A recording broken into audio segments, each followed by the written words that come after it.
From completely destroying an entire country to taking out his city rivals. These are the top 7 times Cristiano Ronaldo has humiliated his opponents. And first up is the time he made this dude eat his words in front of the whole world. Back in 2016, Ronaldo was still repping Real Madrid when they took on Wolfsburg in a Champions League round of 16 match. The first leg was in the Wolfsburg Stadium, and the Madrid team just couldn't get it together, man. They ended up losing 2-0. CR7, just like the rest of his teammates, had a bad game, but Wolfsburg's Dante decided he was going to use the opportunity to take out Ronaldo when he said this: "Defending against Cristiano Ronaldo is easier than defending against my son." Whoa, no way Dante said this. Immediately, Ronaldo heard the stuff Dante said. He entered beast mode, and in the second leg of a couple of weeks later, Ronaldo decided it was game time and single-handedly changed the tie. Now I can say a hat trick and knocked Wolfsburg out. Ronaldo really is the guy. Pretty sure Dante would have been eating his words in the locker room later on. Clutch, CR7. This ain't the first time Ronaldo's had to take out the haters, man. Just ask Zlatan. In 2013, Sweden was facing Portugal in the World Cup final playoff, and the match was simple. The winner of this one would be going on to the 2014 World Cup, and the losing team would stay home. Ronaldo was the captain of the Portugal team, and his opponent was Zlatan Ibrahimovic and Sweden. Now, Zlatan doesn't even hide the fact that he isn't a CR7 fan. I mean, the dude publicly trolls Ronaldo at any opportunity. The match was electric. A few minutes in, and Ronaldo gave Portugal the lead. But Zlatan wasn't going to go down easy, and with just 20 minutes left to play, he managed to score a brace and had the Portuguese team panicking. Ronaldo knew he couldn't let the fans and his entire country down. They were all counting on him to make a big difference, and in the classic Ronaldo fashion, he rolled up his sleeves and became an instant hero. Boom, a hat trick. Pretty sure Ronaldo must be on some heavy chest workout because his shoulders must have hurt from carrying an entire country on his back. Ronaldo taking out Sweden kinda reminds me of the time he had to take out another country. Only this one was personal. In the 2006 World Cup, Ronaldo was just a young 21-year-old kid looking to make his name in the game. He was already an exciting talent across Europe, and coming into the tournament, he had a lot of eyes on him. Portugal was up against the Netherlands in the quarterfinals, and what was supposed to be a battle to tactics and skills ended up becoming one of the biggest battles of football history, the Battle of Nuremberg. 16 yellow cards and 5 red cards. Unfortunately for young Ronaldo in Portugal, he also got fouled in many of the hard tackles flying over, and he had to be substituted because of the injury he picked up. The injury unfortunately didn't let him feature any more in the World Cup, and Portugal finished 4th. Ronaldo patiently waited for his chance to get back at these Dutch dudes, and in 2012, he got the perfect opportunity to humiliate the Dutch. This time, it was in the 2012 Euros, and Ronaldo was no longer the scrawny kid from 6 years back. He was now the captain of the Portuguese national team, and once Ronaldo got back on the pitch, he remembered the last time he faced these guys, and he was determined to put on a show in grand style. A brace to knock out the Dutch. Ronaldo doesn't slouch in big games at all. But you see guys, sometimes Ronaldo doesn't even need a reason to humiliate these guys.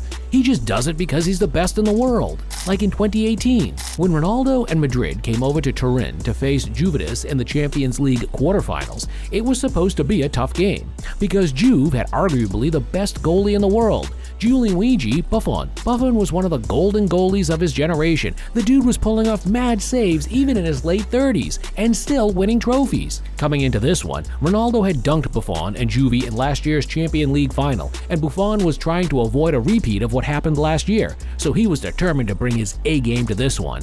And as the match went on, Ronaldo knew his early goal wasn't going to cut it against Buffon.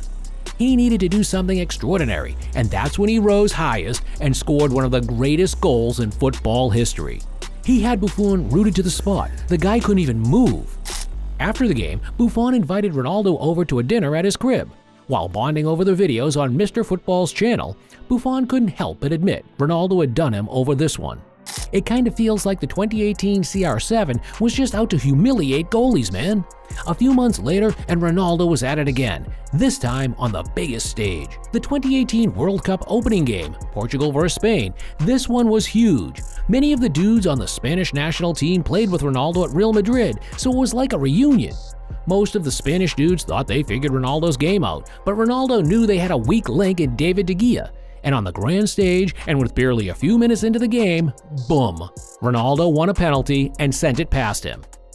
Peep Ramos trying to give de Gea inside info on where CR7 was going to place it. Ronaldo stunned him, and this was only the beginning, because when de Gea and Spain were struggling to recover from the early goal, Ronaldo struck again. Too hot to handle? More like Butterfingers. Ronaldo's second goal knocked the confidence out of de Gea. Spain managed to stage a 3-2 comeback, and with just 3 minutes left to play, it looked like Ronaldo's brace was going to be in vain and have Portugal lose the opening game. But with a free kick around the edge of the box, Ronaldo found the perfect moment to completely bury de Gea. Another hat trick. Can't even blame de Gea on this one. I don't think there's anything that he could have done to stop that. That free kick kinda reminds me of the early Ronaldo back in the day, when he was all about scoring crazy bangers and ripping defenders into shreds. In his first season at United, Ronaldo was a mercurial talent. Long hair, a freckled face, and a bag of skills. He had fans filling up Old Trafford just so they could watch him dribble. In a league game versus Arsenal, when the team sheets got released, the fans realized that Ronaldo would be going up against the legendary Ashley Cole, and this dude was one of the best fullbacks in the world at the time. No one gave Ronaldo a chance. Even his teammates thought Cole could mark him out of the game. But Ronaldo was determined to prove these guys wrong, because he knew if he could pull off a magical performance against one of the best defenders in the league, then people would respect him even more than they already did. But it wasn't easy, because a few minutes in, and Cole was all over him. He was getting touch-tight to Ronaldo, and CR7 was looking lost. Some fans were even calling for him to be substituted early on. But Ronaldo was shutting out the critics, and once he found his rhythm and got into the zone, all it took was a second to have Cole in the splits. Damn, if Ronaldo did me dirty like that on live TV, there's no way I'm coming back up at halftime. Ashley Cole remembers the entire thing and still has a lot of respect for Ronaldo. I know he did me the splits, the one where he turned me in and out, but I've always had so much respect for him. It was always a tough battle against not just him, but Manchester United. The respect is mutual too, because Ronaldo named Cole as the toughest defender he's ever faced. Over the years, I've had some great battles with Ashley Cole. He does not give you a second to breathe. He was such a tenacious player when he was at his peak, quick, tough in the tackle. You knew it would never be an easy game. That's a whole load of respect for someone you dunked on live TV, man, just saying. It ain't just players and goalies Ronaldo's been going after, even coaches aren't safe. Ask Diego Simone. In the 2019 Champions League round of 16, Ronaldo had switched clubs from Real Madrid to Juventus and was going up against his former city rivals Atletico Madrid. Now, in the past, Ronaldo had terrorized these dudes a lot, and the Atleti fans would almost legit piss themselves when they heard Ronaldo's name. Coming into this one, the Atleti players all had eyes on Ronaldo, and their coach Diego Simone had put out a master plan to take Ronaldo out of the game. And it seemed to be working too, because every time Ronaldo touched the ball, the Atleti fans would make weird noises booing him and distracting him.